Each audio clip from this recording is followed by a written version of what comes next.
ہر وہ انسان جو اللہ کے دین کی سربلندی کے لیے مشکلات کا سامنا کرتا ہے وہ ہمیشہ اللہ کی رحمت سے سرشار رہتا ہے اور کامیابی اس کے قدم چومتی ہے۔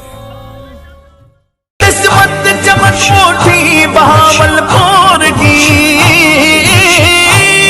قسمت چمک موٹھی بہاولپور کی، ہمارے پیارے لیڈر سعد کی آمد ہے، آمد ہے، آمد ہے، آمد ہے، میرے مرشد کی آمد ہے، آمد ہے۔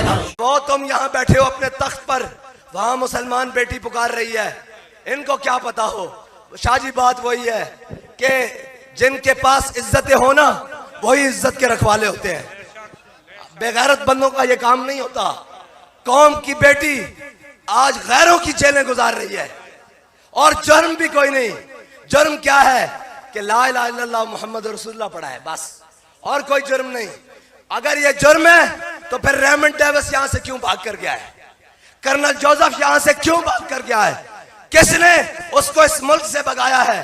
جو قوم اپنی بیٹی کی عزت کی حفاظت نہ کر سکے۔ ہم بابا جی کہتے تھے ہم نے نہیں پڑھا کہ کسی نے بیٹی بیچی ہو، یہ لعنت تمہارے گلے میں ہے۔ آج بھی موقع ہے، اس کے دنیا سے جانے سے پہلے پہلے واپس لے آؤ۔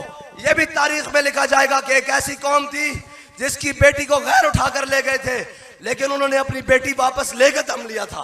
آج بھی موقع ہے، اپنے وفود بھیجو اور ان سے بات کرو کہ تم نے ہمیں معاشی شکنجوں میں جکڑا، تم نے ہمیں IMF کے نام پر جکڑا، تم نے ہمیں جناب ہم سے ہمیشہ ڈو مور کا مطالبہ کیا، ہماری بیٹی ہمیں واپس کرو۔ لیکن افسوس اس بات کا ہے کہ وہاں جانے والے اشخاص کہہ رہے ہیں قوم کو کھڑا ہونا پڑے گا۔ میں نے کہا قوم تو کھڑی ہے، ہاتھ کھڑا کرے، کون کون کھڑا ہے؟ ایک منٹ جی، ہاتھ کھڑا کریں۔ قوم کھڑی ہے، ان بے شرموں کو کوئی کھڑا کرنا پڑے گا۔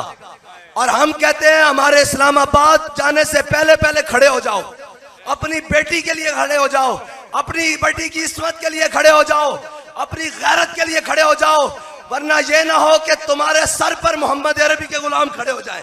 یا رسول اللہ لبیک لبیک لبیک یا رسول اللہ۔